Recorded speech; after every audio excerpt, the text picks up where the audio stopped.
네, 오늘 말씀은 그렇게 복잡하지 않아요. 솔로몬이 왕이 되고 나서 자다가 꿈을 꿉니다. 하나님이 나타나셨는데 그분께 뭔가를 구해요. 지혜를 구해요. 만약에 여러분이 왕이라면 뭘 구할 것 같습니까? 아니, 왕이면 다 누릴 수 있거든요. 구할 게 있을까요? 근데 솔로몬이 지혜를 구했거든요. 하나님이 그래 하면서 지혜를 구한 거에 대해서 마음에 드셨다. 이런 내용이 오늘 본문입니다.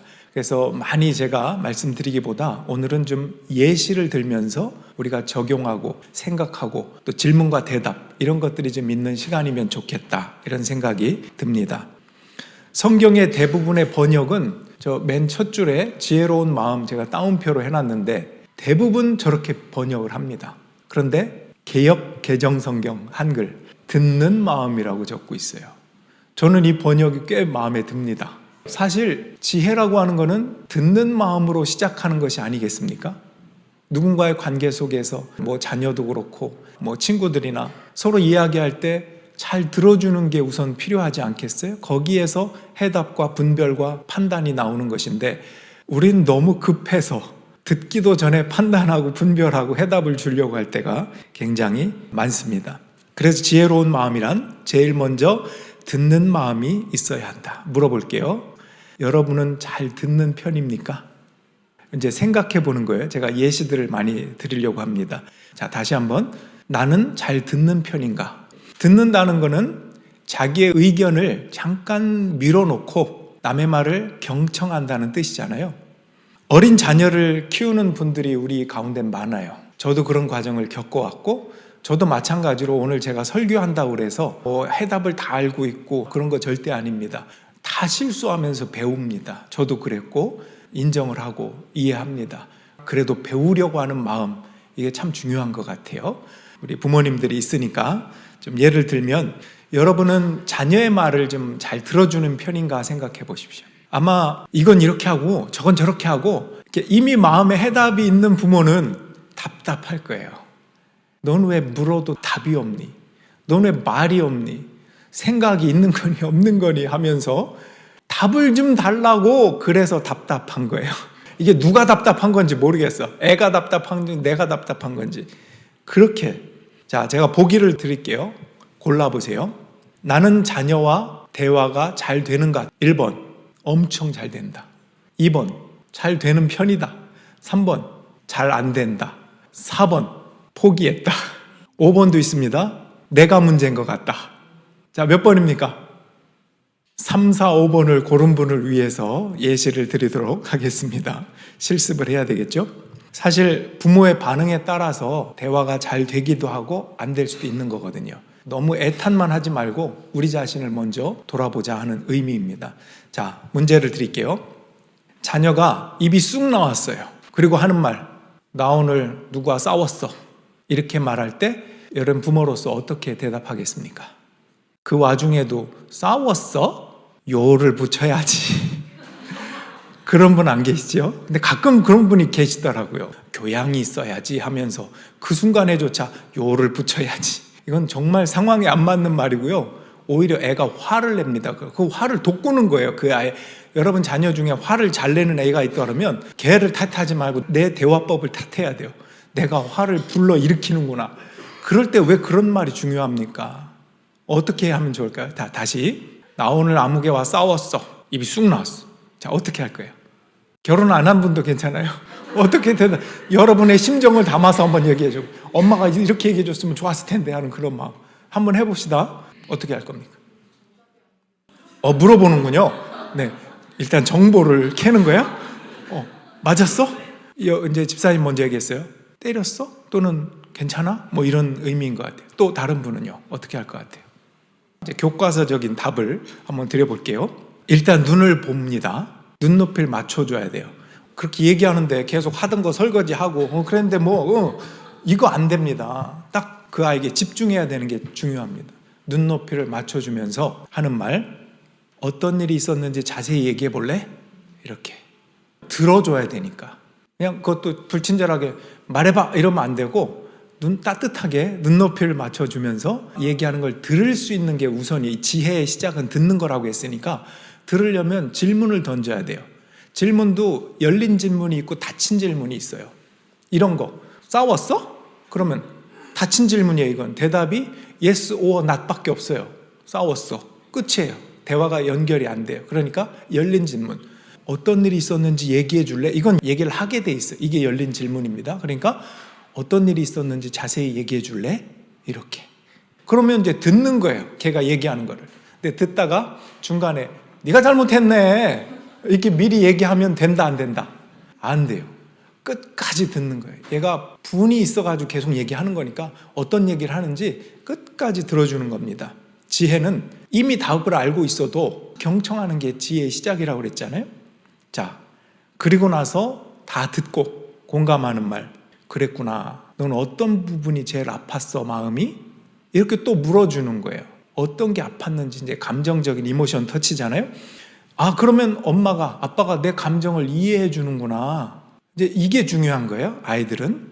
자녀가 예를 들어 화를 낼 때, 너는 왜 자꾸 화를 내니? 엄마는 화 못 내는 사람인 줄 알아? 엄마가 왜 애랑 똑같아지려고 합니까? 엄마는 성인입니다. 뭐가 그렇게 마음이 아프니? 이렇게 물어야죠. 이게 성숙한 엄마의 모습이죠. 많이 속상하겠구나. 무슨 일인지 얘기해봐. 이렇게 감정을 인정해 주는 것. 교훈은 나중에 하면 돼요. 교훈부터 급하게 하려고 하는 건 지혜가 아닙니다. 먼저 듣는 마음, 감정을 알아주고 공감하면서 듣는 마음. 그것이 이모션 터치인데 이게 왜 중요하냐면 이런 존중받는 느낌이 자존감이 되기 때문에 그래요. 어릴 때 특별히 내 말을 들어주고 이해해주고 공감해주고 감정을 알아주는 그런 대화 없이 감정이 해결이 되지 않았는데 답을 먼저 내려주는 것, 그건 자기 자존감이 자꾸 깎여요. 인정받지 못한다는 느낌이 듭니다. 자존감 높은 사람이 되려면 이거를 받아주는 것. 내가 이렇게 소중하네? 라고 하는 보이지 않는 언어, 대화 가운데 심어주는 거예요. 탈무드에 그런 말이 있습니다. 젊은 두 사람이 싸웠어요. 그리고 누구 말이 맞나 소문을 듣자 하니까 아주 지혜로운 랍비가 선생이 있다는 거예요. 그를 찾아갔더니 역시나 지혜롭게 둘이 같이 얘기하지 말고 한 사람씩 들어와서 얘기하세요. 한 사람 말을, 젊은이 말을 들어보니까 다 듣고 난 거. 이렇게 얘기해요. 그대 말이 맞소. 두 번째 사람이 들어왔어요. 쫙 듣습니다. 다 듣고 나서 그대 말이 맞소. 그러니까 옆에 있던 아내가, 랍비 와이프가 도대체 뭐 누가 맞는다는 거냐고, 이 사람도 맞고 저 사람도 맞다면 도대체 어떻게 하라는 거냐고. 그랬더니 와이프한테 그럽니다. 그대 말이 맞소. 저는 이걸 어떻게 해석하냐면 지혜라고 하는 게 옳고 그름을 급하게 판결 내려주는 것보다 더 중요한 게 있구나, 이런 해석을 저는 합니다. 공감하고 들어주는 것, 거기서부터 해답은 시작되고 지혜가 시작된다라는 뜻이죠. 자, 그러면 이제 더 심화편으로 들어가겠습니다. 마음에 준비되셨습니까? 아까는 맛보기로 간단하게 한 건데 심화편 두 가지 질문할 거예요. 잘 듣고 앤서를 하십시오. 자, 첫 번째, 우리 아이가 친구 집에 놀러 갔다 왔어요. 근데 친구 집이 엄청 으리으리하게 커요. 반짝반짝하고 너무 집이 좋은 거야. 그리고 엄마 아빠한테 친구 집에 갔더니 집이 엄청 크더라고. 깜짝 놀랐어. 자, 그럴 때 여러분이 아빠로서 엄마로서 자녀에게 어떻게 대화하겠습니까? 조금 어렵죠? 심화편입니다. 생각해 보세요. 어떤 분은 다짜고짜 야, 집 큰 게 다냐? 이건 안 돼요. 이건 열등감을 심어줄 수 있답니다. 그런 게 아니라 그 아이의 솔직한 마음을 긍정적으로 끄집어내주기 위해서는 그래? 그 친구 집이 그렇게 컸어? 우와, 너도 되게 신났겠구나. 이렇게 긍정적인 마음을 먼저 감정을 받아주는 겁니다. 그리고 할 말은 또 뒤에 하는 거죠. 야, 그 친구 너무 행복하게 잘 살겠다. 그렇지만 너도 우리 집도 소중한 공간이니까 여기서도 우리가 행복하지?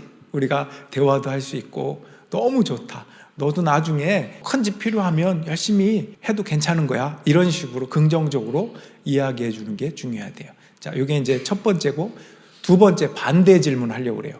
친구 집에 놀러 갔더니 반대로 너무 조그매. 보니까 우리 집에 비교했더니 좀 불쌍한 느낌도 있고 그런 마음으로 돌아왔어요. 아빠 친구 집에 갔는데 걔 집이 되게 조그맣더라고. 이렇게 얘기한다. 어떻게 대답하겠습니까? 이럴 때는 혹시라도 부정적인 시각을 가질 수 있으니까 요거를 조금 긍정적으로 바꿔주면서 이렇게 부드럽게 얘기해 주는 게 필요하답니다. 그 집이 조금 작아 보였구나, 네 눈에 보이기에. 하지만 집의 모양과 크기보다 어떻게 생활하고 있는지, 서로 어떻게 아껴주고 있는지, 그게 중요한 거야. 분명히 그 집에서 친구도 굉장히 행복하게 지낼 거야. 이 집의 본질에 대해서 얘기해 주는 거래요. 이렇게 하면 그 아이가 다양한 생활 환경들이 있을 수 있는 거구나, 뭐가 좋고 나쁘고 이렇게 선악을 판단하는 수준이 아니라 이것도 이럴 수 있는데 가정의 본질 속에서 행복할 수 있구나라는 것, 이런 것들을 긍정적으로 알려줄 수 있다라는 것입니다. 여러분 어떻습니까? 지혜롭죠? 저도 그렇고 계속 배워가는 과정 중에 있는 것 같아요. 근데 이게 배우는 것이 내 교양이 좀 쌓이기 위해서 배우는 게 아니라 사랑하기 위해서 배운다는 것을 꼭 기억해야 됩니다. 우리가 배우고 알아간다는 것은 나와 내 주변에 있는 사람들과 행복하고 사랑하면서 지내기 위해서다, 이런 마음이. 솔로몬이 지혜를 구한 게 왕으로서 자기의 욕심을 더 채우려고, 자기의 교양을 채우려고 지혜를 구한 게 아니라 하나님의 백성, 여기 보세요. 두 번째 구절, 주님의 백성을, 내 백성도 아니에요, 주님의 백성을 재판하고 분별할 수 있게 나에게 지혜를 달라고, 듣는 마음을 달라고 한 거예요. 여기 힌트가 있습니다. 여러분의 자녀가 여러분의 것이 아닙니다. 주님의 자녀입니다. 그러니까 지혜를 달라고 구해야 돼요. 주님의 것이니까 주님의 지혜로서 이 아이를 듣는 마음으로 잘 양육할 수 있도록 도와주세요. 기도하는 마음으로 그렇게 배우자라고 하는 것입니다. 여러분, 독일의 문호 괴테가 남긴 말 중에 아주 임팩트한 짧은 말이 있어요. 태초에 갈등이 있었다. 요한복음 1장 1절에 태초에 말씀이 계셨다. 이거를 풍자한 거예요. 워낙 사람들이 싸우고 갈등이 있으니까 태초에 갈등이 있었다. 여러분, 갈등과 불통이 있는 이유는 왜 그럴까요? 다 자기중심적이라 그래요. 내가 왕이 되려고 하고, 그리고 내가 주연 역할만 하려고. 어떤 꽁트나 드라마가 있을 때 주연 말고 조연이 있을 수도 있잖아요. 우리의 삶의 부분에 때로는 내가 주연을 잘 해야 되는 상황이 있어요. 그땐 주연을 잘 하면 돼요. 또 어떤 상황에서는 내가 조연을 잘해서 전체 퍼즐을 보면서 주연들을 빛나게 해주는 진짜 조연의 역할을, 이 역할을 잘 생각할 필요가 있다는 것입니다. 예를 들면 그런 경우 본 적이 있습니까? 누가 고민을 얘기하거나 어떤 주제를 갖고 쭉 얘기하고 싶어 하는데 늘 그 주제를 인터셉트하는 사람이 있어요. 결국은 이야기의 끝에 가보면 그 사람이 주인공이 돼 있어. 자기 얘기로 끝나. 아니, 이 사람이 자기 얘기를 시작했는데 그거를 인터셉트해서 내 얘기를 하고 있네. 여러분 주변에 볼 수 있을 거예요. 인간관계 속에서. 왜 그럴까요? 내 중심이라, 내가 왕이야, 나는 늘 주연이야, 내가 중심에 있어야 돼, 이런 보이지 않는 무의식이 있기 때문에 그렇다는 것입니다. 그래서 지혜의 비밀, 첫째, 듣는 것, 공감하면서 듣는 것. 둘째, 역할을 잘하는 것. 성숙한 신앙, 성숙한 사람이라는 것은 주연과 조연을 상황에 따라서 내가 어떤 위치에 있는가, 이걸 보고 다른 사람을 사랑하고 배려하고 인정해주고 이 역할들을 하는 것입니다. 박상미라고 하는 여성 심리학자가 있는데 아마 여러분들이 아시는 분도 있을 거예요. 그 사람이 이렇게 얘기합니다. 늘 자기 자랑만 하는 사람이 있대요. 예를 들면 어떤 아내가 친구들에게 혹은 만난 사람들에게 그런대요. 남편 얘기하면서 남편이 맨날 해외로 골프만 치러 가서 얼굴도 볼 새가 없고 고민이야. 내가 남편한테 불평을 하면 카드를 줘, 백화점에서 쇼핑 마음껏 하라고. 그러면서 하는 말, 나는 돈이 없어도 남편과 밥 먹는 사람이 제일 부럽더라. 이거 한탄입니까? 자랑입니까? 네, 자랑이에요. 이런 예시들은 우리의 일상 삶과 만남과 대화 속에 엄청 많아요. 무의식적으로 그렇게 말하는 거예요. 이게 자랑인데 자랑인지도 모르고 자기 중심으로. 그래서 성경은 자랑할 거면 주님 안에서 자랑해라, 이렇게 얘기해요. 이게 인간의 본성인 걸 알아요. 욕망이에요. 나는 자랑하고 싶거든. 내가 조금만 남들보다 비교해서 나은 게 있으면 말하고 싶어. 나 이런 사람이야 라고 막 외치는 거야. 야, 내 말 좀 들어. 나 이런 사람이라고 제발 날 인정해줘. 이건 어떻게 보면 굉장히 불쌍한 거예요. 자신감도 없는 거고 눈에 보이는 것으로 나를 증명하고자 하는 거잖아요. 우리가 나를 증명하는 게 하나님이 나를 사랑하시고 너는 내 자녀다 라고 하는 것, 그 이상으로 증명이 필요한 게 뭐가 있어요? 세상 것 자랑할 게 뭐가 있어요? 여러분 혹시 자랑할 게 있으면 하나님께 기도하면서 자랑하세요. 실컷. 아까 그 자매 같은 경우는 이런 멋있는 남편을 주셔서 감사합니다. 기도하세요. 기도도 안 해. 그런 분들은. 그러면서 다른 사람 앞에서 내 존재감을 드러내기 위한 자기 자랑이 얼마나 많습니까? 그분이 이렇게 얘기하더라고요. 내 마음대로 안 되는 게 두 가지가 있다는 거예요. 첫째는 자식이고 둘째는 돈이래요. 이것 때문에 사람들이 얼마나 괴로워하는데 그 앞에서 자랑을 한다는 거예요. 내가 하는 말이 다른 사람에게 상처가 될 수 있다는 걸 모르는 거예요. 여러분 늘 자기가 주인공이 되려고 하니까 다른 사람의 입장이나 마음을 모르고 무의식적으로 얘기하게 된다. 여러분 우리의 욕망이 그렇다는 것을 저도 인정합니다. 우리는 사실 자랑하고 싶고 비교해서 드러내고 싶고 이게 인간의 욕망이에요. 그러나 우린 크리스찬이잖아요. 하나님의 사랑을 알고 있고 주님 안에서 교제하는 사람들이잖아요. 그러니까 서로 진짜 사랑으로 소통할 수 있는 방법을 배워나가고자 하는 그 마음, 이 소중한 마음이 있고 실제로 대화할 때 때로는 이 사람을 높여주고자 하는 조연의 역할을 내가 하면 좋겠다 이런 판단 다 할 수 있잖아요.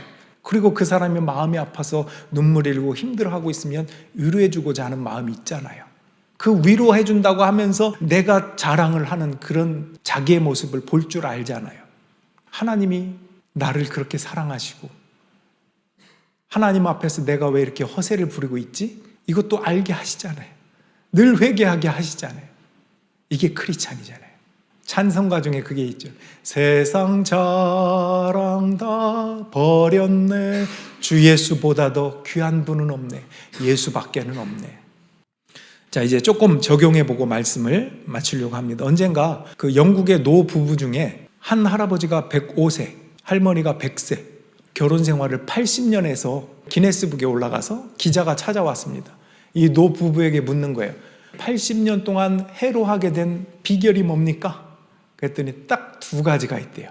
남자가 뭐라고 하냐면 자기들은 늘 두 가지만 얘기했대요. Sorry, 미안해. 또 하나는 Yes dear, 맞아 여보. 여러분 이 단어는 잘 생각해 보면 서로를 인격적으로 대하는 거예요. 서로를 소중하게 대하기 때문에 할 수 있는 말이에요.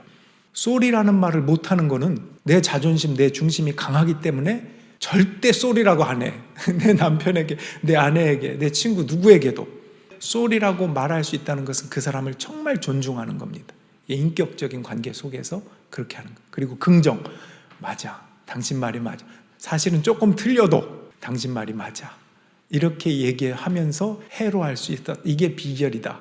이렇게 얘기했다는 것입니다. 자, 자녀에게도 적용해 봅시다. 여러분 자녀에게 이제 캐나다에 살고 있으니까 자녀를 좀 감탄해주고 치열업 해줄 수 있는 말들이 뭐가 있을까요? 제가 예를 들어 볼게요. 와우! 이런 거. 자, 이제 여러분들이 하나씩 해보세요. 하셔야 됩니다. 이거 훈련입니다. 자, 한번 해보세요. 멋지다. 와, 좋았어요. 또 굿보이. 또 수고했어.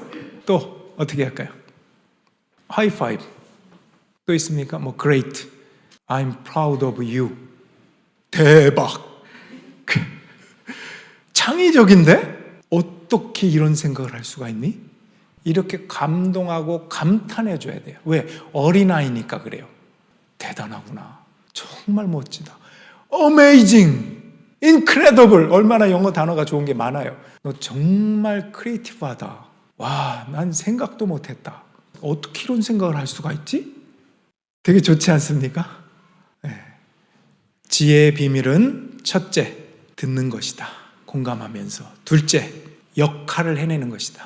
엄마면 엄마 역할 하십시오. 내가 애인 것처럼 애 앞에서 애 역할 하지 말고 아빠는 아빠 역할, 엄마는 엄마 역할, 남편은 남편 역할, 아내는 아내 역할, 그 역할들을 하세요. 이게 지혜입니다. 아까 말씀드린 것처럼 오늘 본문의 두 번째 줄, 주님의 백성을 재판하고 선악을 분별할 수 있게. 내 백성 아니죠? 내 자녀 아닙니다. 주님의 자녀, 주님의 아이를 내가 잘 이끌 수 있도록 지혜를 주십시오. 다른 세상적인 것들 구할 수 있어요. 물론 하나님 앞에. 그러나 무엇이 가장 먼저 구해야 될 것인가? 지혜구나. 정말 듣는 지혜, 내가 감당할 수 있는 그 역할, 이걸 잘 할 수 있게 해달라고 기도하세요. 그럴 때 모든 것이 은혜구나. 아침의 햇살도, 가을에 이 추수하는 열매도, 내 사랑하는 자녀도, 내 배우자 또는 내 친구들, 그 모두가 하나님이 내게 주신 선물이구나. 그렇게 은혜를 찬양하게 될 것입니다. 이제 2주 후면 추수감사절이거든요. 추수감사절을 준비하는 여러분의 삶이 되길 주님의 이름으로 축원합니다. 우리 자리에서 일어나셔서 찬양 드리겠습니다.